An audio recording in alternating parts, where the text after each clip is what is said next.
I don't recommend you do this because it's a safety device, but this is how you would do it if you wanted to know.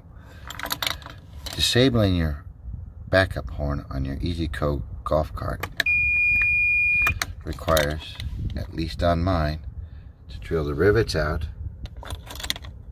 of the starter box. The starter box out. Look inside.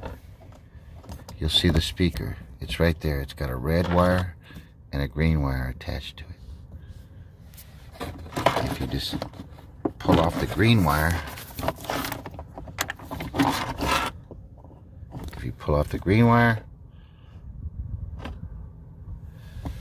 and put it in reverse,